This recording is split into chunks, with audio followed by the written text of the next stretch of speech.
오늘 관계 시리즈 네 번째 시간이고요.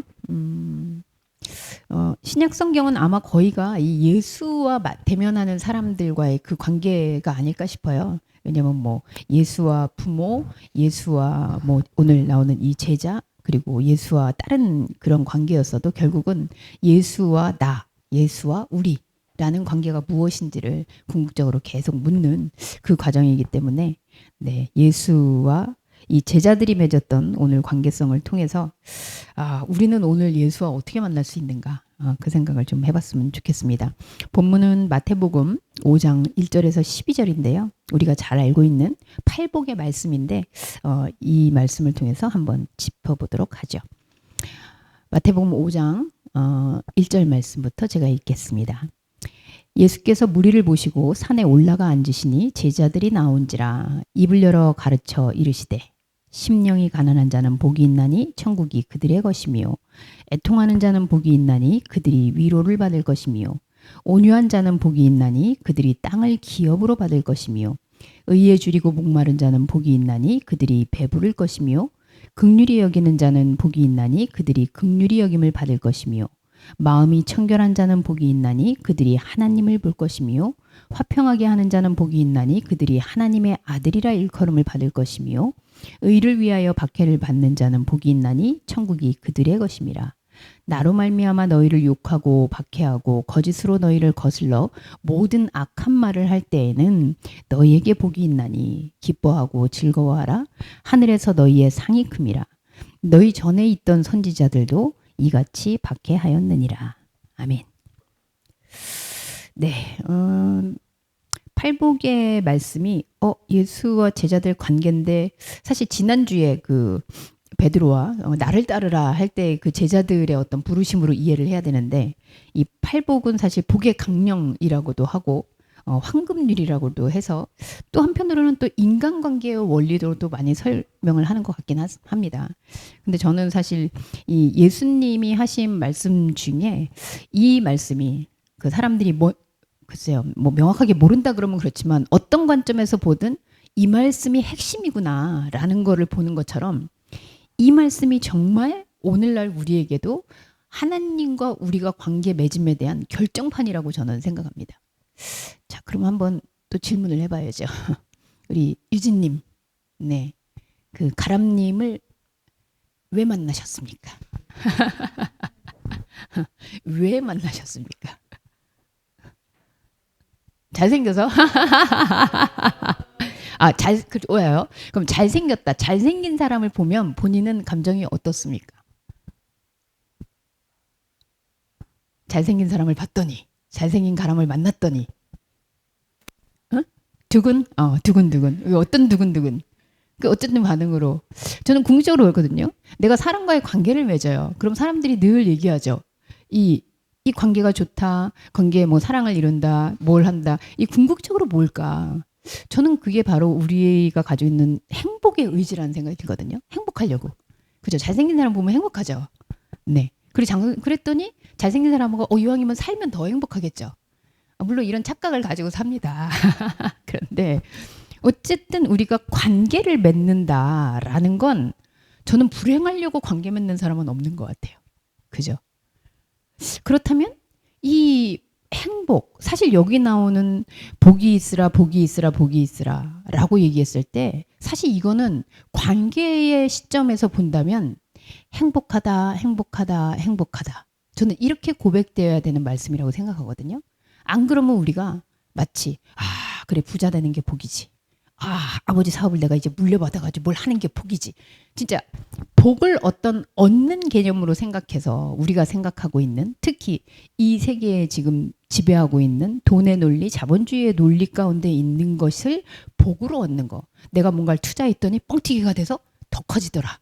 뭐 이런 게 복이라고 한다면 과연 성경에서 복이 있나니 복이 있나니 이렇게 얘기를 할 때 그런 복을 얘기하는 걸까?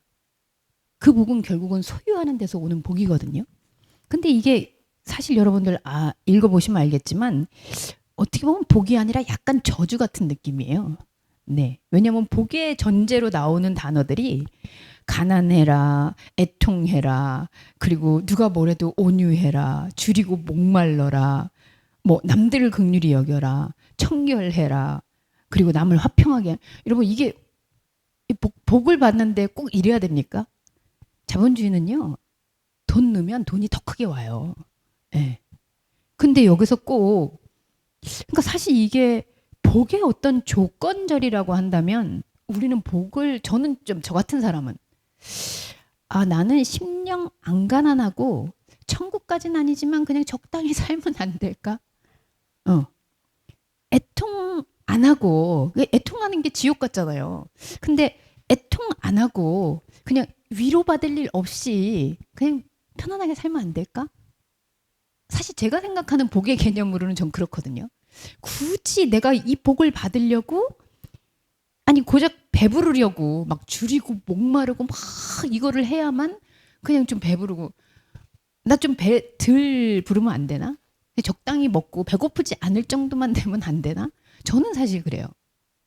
그래서 생각해보면 이게 행복의 조건, 복의 조건이라고 한다면 우리는 더 큰 거를 그냥 그 고생스럽게 넣고, 아니 그러다가 불행하게도 내가 예측 못한 때 빨리 죽는다고 생각해봐요.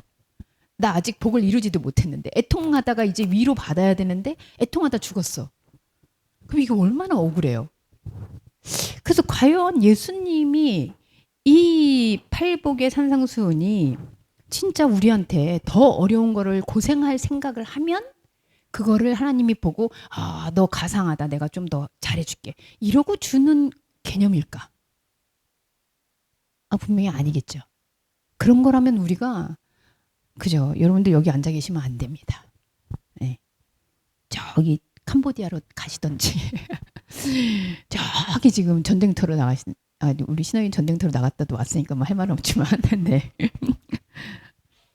그래서 이 말씀이 과연 그 소유하고 혹은 더 작은 걸 넣었지만 더 크게 뻥튀기가 되는 이런 복의 논리로 분명히 하나님이 우리에게 주신 말씀이 아니라는 걸 우리는 전제하고 있어요.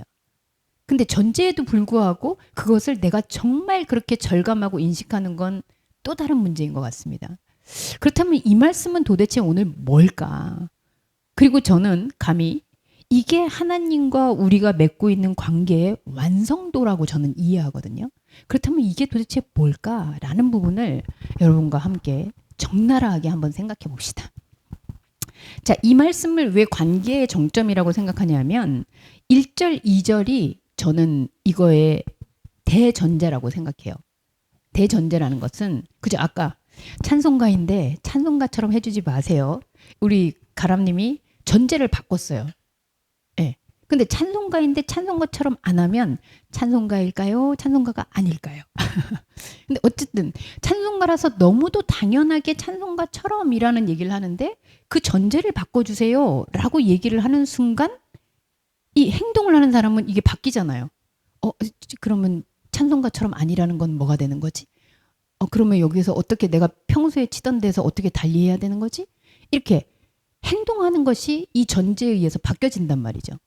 저는 이 말씀을 우리가 이 뒤에 있는 복의 이야기, 복의 강령처럼 들리는 이 이야기를 이해하기 위해서는 이 이야기 전에 있는 이 전제가 뭔지를 반드시 짚어봐야 된다고 생각합니다. 그 전제가 뭐냐? 보세요, 여러분. 제가 노란 걸로 이렇게 했는데 오늘 색깔이 좀 알록달록 아주 화려합니다. 자, 예수께서 무리를 보시고, 예수가 처음 본 거는 한 사람을 본 게 아니라 어쨌든 무리를 보고 오셨어요. 많은 사람들을. 근데 무리를 보셨으면 무리 안으로 들어오신 건데, 네, 안 나옵니까 또? 제가 오늘 거의 네, 죄송합니다. 네. 네, 사인을 주세요, 여러분. 사인을 말하셔도 됩니다. 저만 질문하고 네. 자, 예수께서 무리를 보시고 한마디로 예수님이 무리의 시선으로 왔다는 거예요. 그러더니 우리가 너무 잘 알고 있는 이 단어가 나오죠. 산으로 올라가십니다. 산은 뭐라 그랬죠? 네, 모세가 산으로 올라가고 여호와께서 산에서 나타나시고, 이 산은 다른 차원으로 이끄심이죠. 그래서 예수가 무리를 보셨다라는 게 바로 예수가 성육신한 사건이죠. 예수라는 존재가 사실은 예수의 눈에는, 영의 눈에서는 이 무리가 사실은 대수가 아닐 거거든요. 근데 무리가 보였다. 이 인간이 보였다. 그럼 이게 바로 예수에게 무리가 보이는 사건이 성육신의 사건입니다. 그래서 그 성육신의 사건을 보셨는데 여기 와서 그냥 있지 않고 그 무리를 보셨는데 산으로 올라가세요. 그러면 궁극적으로 오신 이유는 여기서 같이 먹고 잘 살자가 아니라 산으로 올라가기 위한 과정이라는 거죠. 그래서 오셔서 무리로 올라가세요. 그럼 당연히 시선이 이렇게 바뀌겠죠.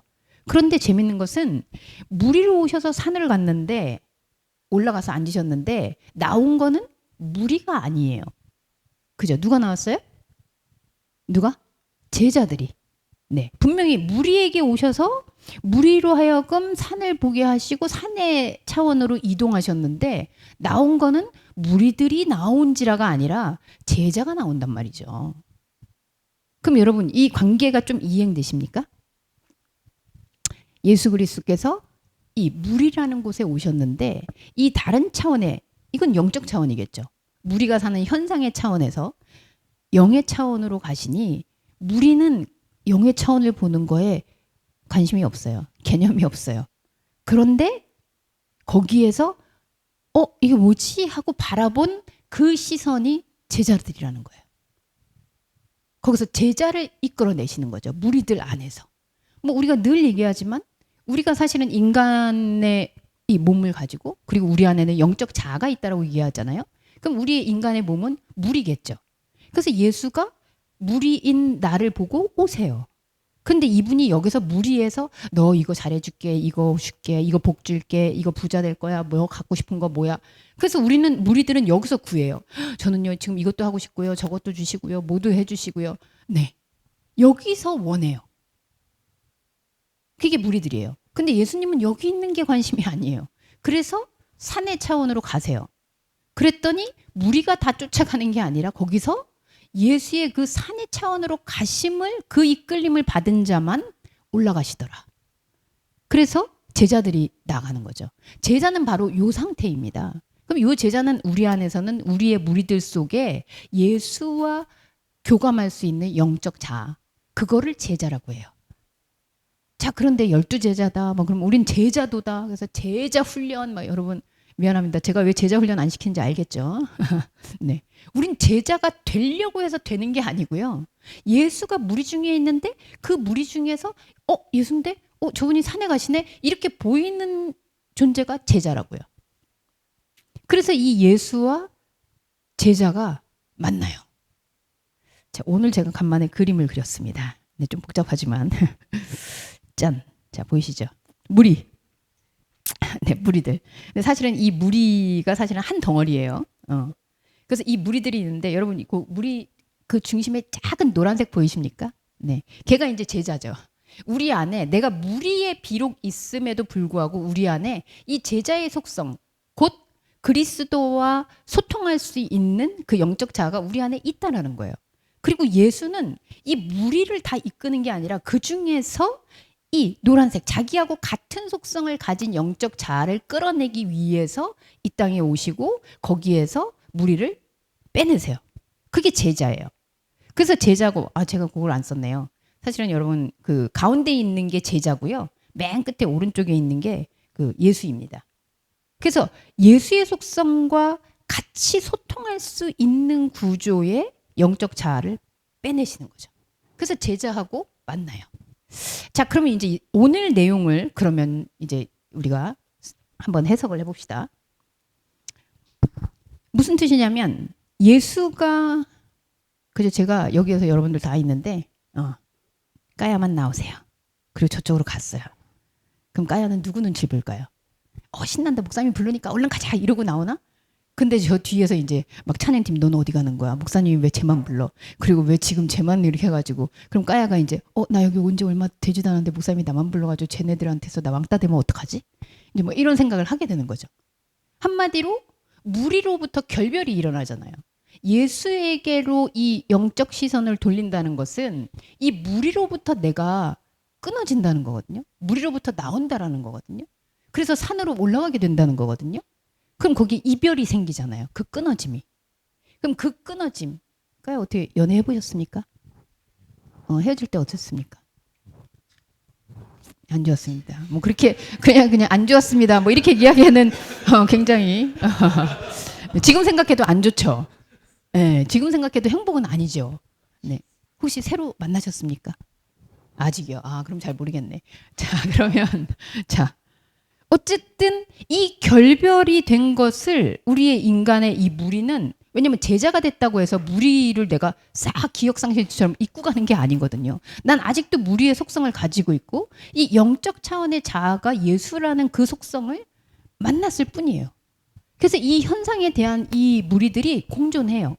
그럼 이 무리와 나의 사이, 영적 자아가 예수를 향하면서 이 무리하고 나와의 관계가 어떻게 되느냐. 그게 바로 오늘 3, 4, 5절 나오는 앞에 있는 조건이에요. 우리가 마치 복의 조건처럼 보이는 어떤? 심령이 가난해져요. 네. 이게 무슨 여러분 여기서 소유가 가난해진다 그러면 떠날 사람이 없을 거예요. 아마. 이 내 마음이 가만있어 봐. 나 이 무리들 안에서 나는 존재감을 갖고 찾고 있었는데 나 지금 나 그럼 가진 게 아무것도 없게 되는데? 그리고 애통하게 돼요. 그 이별로 인해서 너무 슬픈 거예요. 내가 지금 여기에서 그래서 아브라함이 본토 친척 아비를 떠나라고 했을 때 룰루랄라 신난다 이러고 갈 리가 없잖아요. 내가 여기를 떠난다고? 그러면서 이별하게 되겠죠. 그게 만약에 아버지 부모가 아닌 진짜 내 형제도 그렇겠네요. 뭐 부인이고 남편이고 혹은 아들이고 이러면은 이거 떠날 때 어떻게 안 애통하겠어요. 현상으로 우리가 전쟁 때문에 이별을 해도 그렇게 평생의 한이 되는데. 그리고 온유는요, 이 성품으로 막 이렇게 되는 게 아니라 더 이상 내가 무엇을 당당하게 외칠 수 없는 상태예요. 이게 무슨 성격으로 나는 지금 우리 주목사님처럼 늘 네네네네네 네 이게 온유가 아니고요. 그걸 나쁘다고 하는 것은 아니지만 네. 더 이상 내가 진짜 교만할 수 없는 상태야. 뭘 내가 끈앞풀이 있어야지. 그리고 줄여요. 그렇죠. 가만있어 봐. 의에 줄이고 나는 이게 이제까지 이루어온 의라고 생각하고 여기에 있을 때 이게 이루어진다라고 생각했는데 여기에서 내가 지금 이별이 되면서 나는 없는 사람이 되어버렸어요. 의에 줄이고 목마르고 그리고 긍휼히 여긴다는 건 그렇게 생각하다 보니까 여러분 이별할 때 죄송합니다 까야님. 자 헤어질 때 좋지 않았어요. 이것만 있나요? 또 갑자기 또 이렇게 보면 이렇게 불쌍해 보이잖아요. 황혼 이혼하시는 분들이 그런 얘기 많이 하시거든요. 이제 50대 넘고 60대 넘어서 정말 저 인간하고 헤어지고 싶은데 왜 사냐 그러면 불쌍해서 이 말이 제일 많아요. 그러니까 무리에 있던 그 모습이 내가 일로 나오려고 보니까 이게 너무 초라하고 불쌍해요. 네. 이 뭔가 내 이 안쓰러움과 그래서 이 감정들이 휘말리는 거죠. 그리고 마음 청결이라고 했는데 이거는 마음을 정결해. 여러분 우리 다행히 세례 요한하면서 정결 얘기를 했습니다. 이 정결이라는 게 뭐예요? 죄가 있다라고 기본적으로 전제한다는 거잖아요. 그래서 이 혼자 떨어져 나온 나를 보니 이게 뭔가 나는 저기서 나는 왕따 됐구나. 이거 내가 뭐가 죄가 있어서 더 이상 쟤네들이 날 안 해주는구나. 여러분 빵 셔틀을 당하면서도 거기 무리에서 나오지 못한 이유가 뭡니까? 이 주목사님 전문이시죠? 네. 왜 못 나옵니까? 그렇죠. 내가 이제 여기로 나오면 나를 몰랐던 애들은 너 그쪽에 있던 애잖아. 너 여기 나와서 어떻게 살려고 그래? 그러면서 여기서 오히려 더 큰 고통을 당할까 봐. 그래서 어쩔 수 없이 글로 다시 가는 거죠. 그리고 여기에서 이제 그 마음 상태에서 그러면은 난 이쪽에 와가지고 이제 나왔으니까 이거를 이렇게 연결하고 여기에서 그렇게 이 사람하고 이제 내가 보이는 이 사람하고 연결을 해야 되나? 이런 상태가 오는 게 바로 이 무리로부터 이탈하는 그래서 제자가 되었지만 무리성을 가지고 있는 존재에 나타나는 상태라는 거죠. 이해가 되십니까? 이거를 이제 이렇게 쭉 얘기하다가 11절, 12절에 가면 요거를 한 번 더 이제 총망라해서 얘기해요. 그 총망라하는 부분이 이 심령이 가난하고 애통하고 온유하고 의에 줄이고 목마르고 긍휼하고 마음을 청결하고 화평하고 이게 뭐냐 하면 사실은 무리를 떠나지 못하고 있는 그 나의 상태. 예수를 알아보긴 했으나 그리로 내가 선뜻 가기 어려운, 그래서 주저주저하고 있는 상태를 예수는 단호하게 한번 못을 박습니다. 이게 의를 위해 너가 지금 박해받는 거고, 의는 진짜 의죠. 예수 그리스도의 이 제자됨을 향해서 네가 가는 거기에 대해서 박해받는 거고, 너 거기에서 욕먹는 거고, 거기에서 거짓으로 너 그렇게 되면 넌 죽어. 이렇게 거짓말로, 악한 말로 네가 계속 붙잡혀 있는 상태가 바로 그 상태야 라고 얘기를 하는 거예요. 자, 무리로부터 나올 이 시점에 일어나는 인간의, 이것은 어떻게 보면 뭐 영적인 깨달음일 수도 있겠지만 실존적으로 진짜 감정적으로도 이런 부분들의 상태가 일어난다는 거죠. 자, 그럼요 여러분, 이제 이 무리로부터 나는데 예수를 봤는데 예수를 안 봤다라고 하는 건 사실 그거는 무리에서 나오는 것보다 더 쉽지 않을 수도 있어요. 네, 이 유진이가 잘생긴 가람을 봤는데 이제 딴 사람들 보면서 그래 걔는 아니었어 뭐 이렇게 하는 게 사실 봐버렸기 때문에, 그러니까 결혼을 했겠죠? 선택을 해서 왔겠죠? 예수를 만난다는 건 그럼 뭐냐, 예수는 지금 어떻게 얘기해 주냐면요, 우리에게 아까 얘기한 대로 찬송가인데 찬송가처럼 하지 말어 라고 전제를 바꿔준 것처럼, 무리를 봤을 때에는 이 심령의 가난, 애통, 온유, 의에 줄이고 목마른 긍휼, 이게 너무 우리에게는 힘들고 괴롭고 지켜야지만 하는 것 같고 이렇게 보이지만 네가 이거를 잘못 해석하고 있는 거야.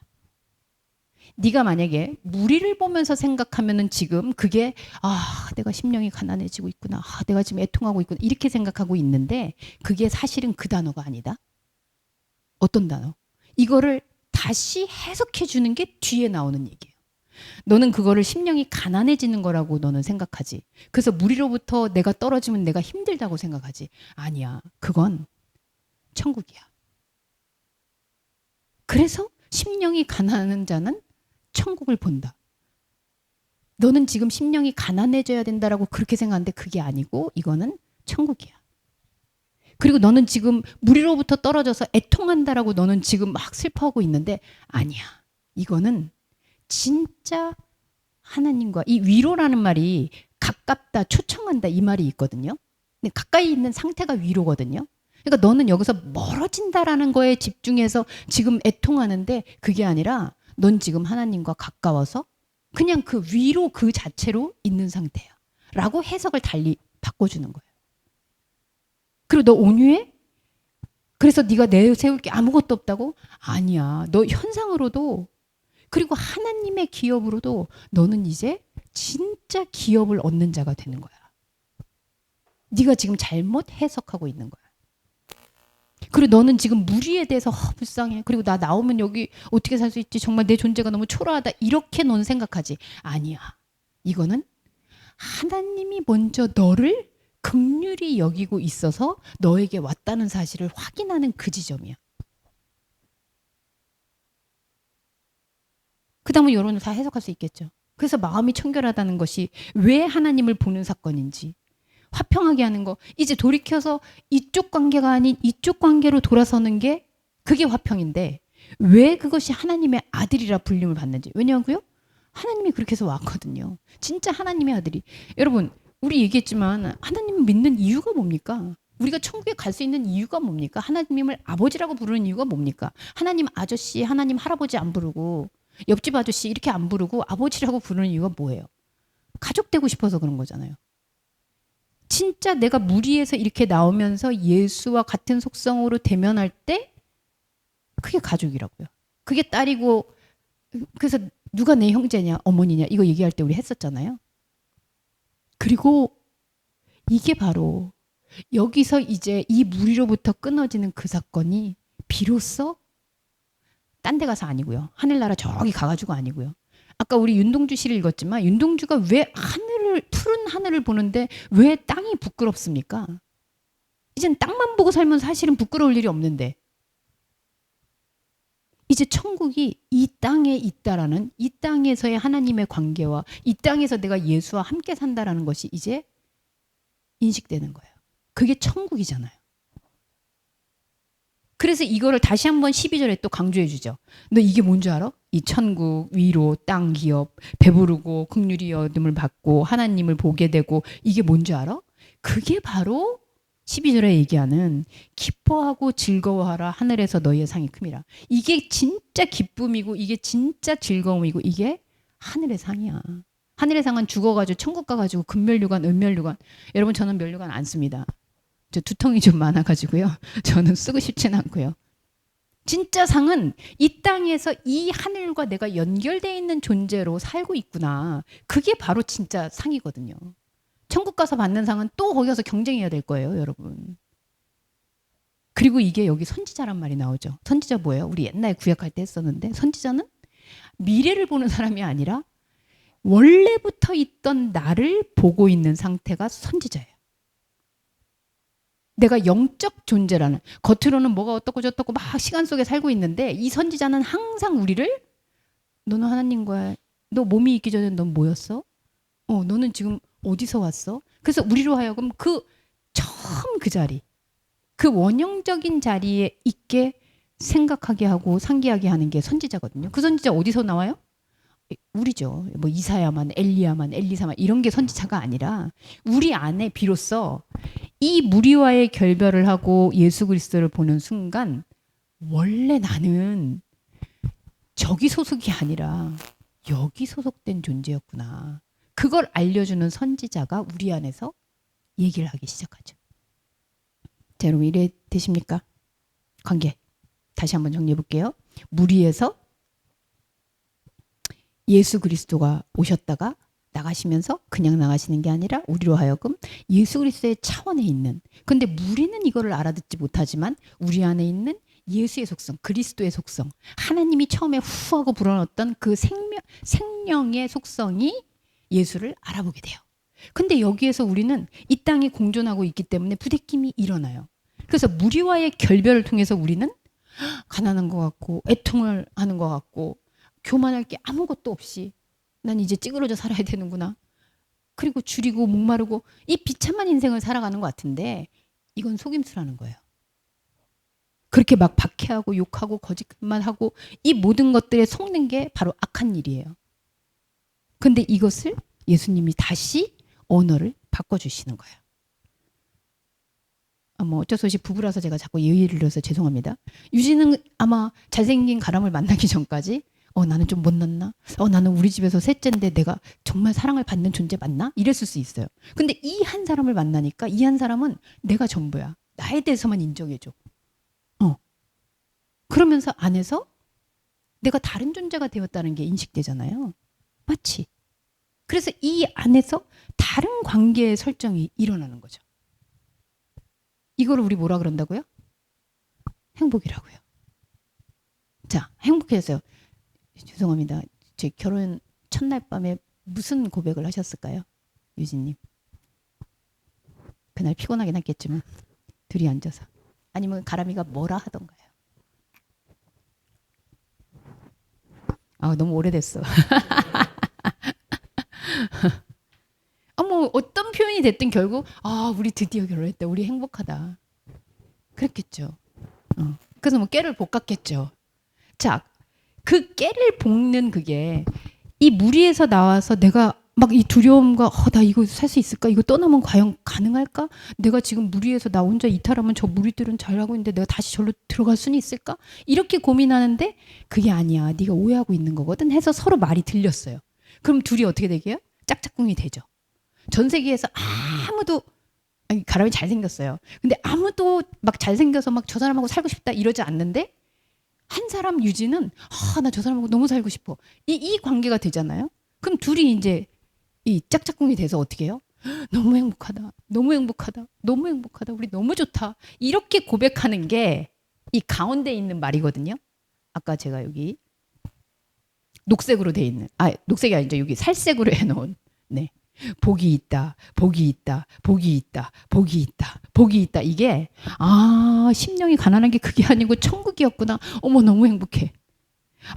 애통하고 있는 그게 아니라 이게 오히려 하나님의 위로를 받는 가까워진 상태구나. 너무 행복해. 이 화답을 하는 게 복이 있다, 복이 있다, 복이 있다. 그 상태라는 거죠. 이해되셨습니까? 그래서 저는 이게 관계의 끝판이라고 생각하는 거예요.